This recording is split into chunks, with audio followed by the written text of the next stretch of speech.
What a disaster for Scuderia Ferrari in the ninth round of the 2024 Formula One Championship. The Maranello team leaves Canada with a double retirement for Charles Leclerc and Carlos Sainz at the end of a weekend that should have delivered us an updated SF24 car capable of fighting Red Bull and McLaren for victory. This victory was once again taken by Max Verstappen and contested by McLaren and Mercedes, with the team led by Toto Wolff being the real surprise of this weekend at the 4.361-kilometer Circuit Gilles-Villeneuve in Montreal. Instead, the reality showed that the red car was not competitive at all, due to various factors. The only bright spot of the Canadian campaign was Friday, when Ferrari seemed capable of making a statement in terms of race pace simulation.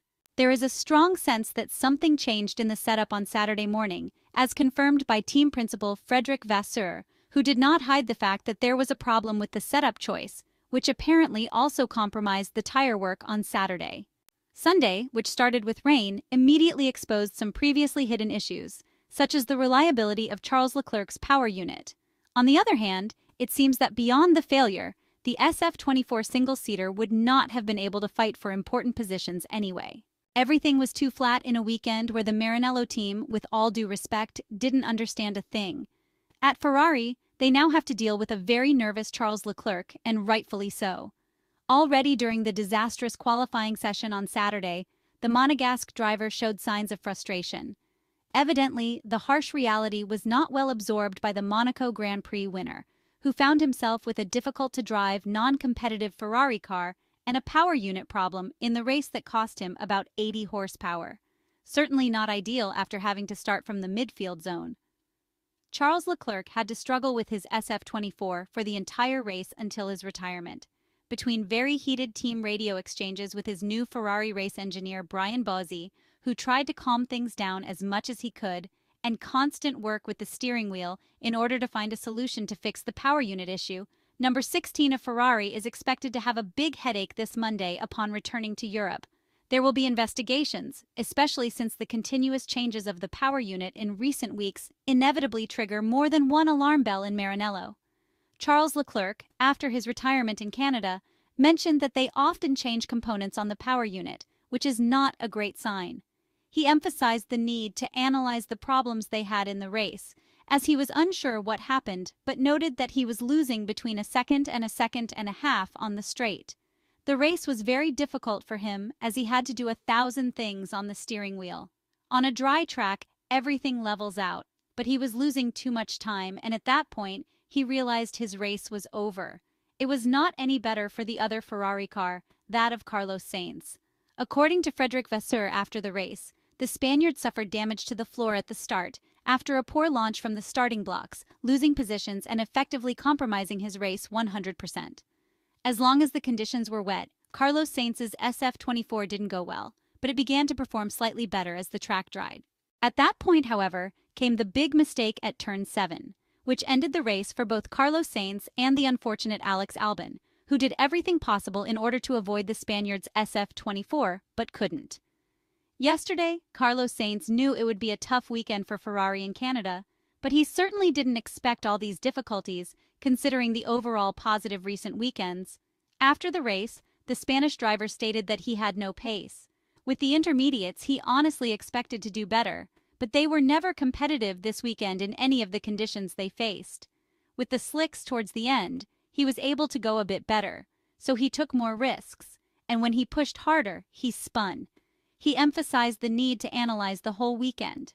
When in the middle of the pack and behind a drag reduction system train, even if you're faster, you can't show it, and you can't do more because you're in the middle of dirty air. Carlos Sainz was at the end of a group and did everything to gain positions, but then he made that mistake. He noted that it's a sign, meaning that when you push and don't have confidence in the car, mistakes come, and that's what happened this weekend at the Circuit Gilles-Villeneuve in Montreal. In short, Ferrari needs to quickly forget the Canadian Grand Prix. The Maranello team perhaps needs a good dose of humility, because the euphoria of winning the Monaco Grand Prix probably led the whole team in the wrong direction. It could be a blip. It's understandable to get nothing right in a race weekend, but it would be serious if this happens again in the near future. Head down and keep working, because as someone said, nothing has been achieved yet. Ferrari wasn't phenomenal yesterday, and they're certainly not failures now. The Italian side may have achieved a dominant victory in Monte Carlo, but they are clearly not yet ready to make the big leap towards the Formula One World Championship. The Canadian Grand Prix showcased this in a dramatic fashion, shattering all the most optimistic predictions.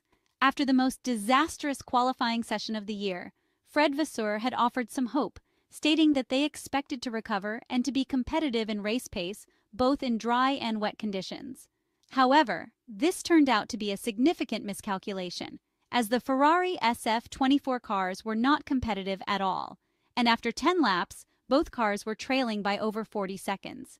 It was a disaster compounded by engine problems for Charles Leclerc and a mistake by Carlos Sainz due to poor grip, resulting in neither car finishing the race. This race was theoretically one where Ferrari was favored over Red Bull, and the Maranello team arrived in Montreal with the goal to reduce Charles Leclerc's deficit to Max Verstappen in a highly optimistic attempt to get back into the title race. But unfortunately, it didn't happen that way, because the big winner at the Circuit Gilles-Villeneuve in Montreal was Red Bull with a masterful Max Verstappen, who showed great race vision, had a textbook restart after the safety car, and proved exceptional mental fortitude, once again in complete opposition to his Red Bull teammate, who just received a 2-year contract extension. If we look beyond Ferrari's result and performance, it was an exciting Canadian Grand Prix where an excellent George Russell also led for a while, finishing third with a stunning overtake on Lewis Hamilton and Lando Norris, who finished second, 3.8 seconds behind the Dutchman. There was glory for everyone, but not for the prancing horse. The Montreal weekend showed that Red Bull is still there despite recent problems, while Ferrari, although overall in a phase of improvement, still needs to take steps to achieve consistent and enduring competitiveness, which are key aspects necessary to challenge for the Formula One championship. The issue with Charles Leclerc's engine is a novelty, but the fact that the Ferrari wasn't performing well on this track is something hard to comprehend, given the significant aerodynamic load of the SF24 car.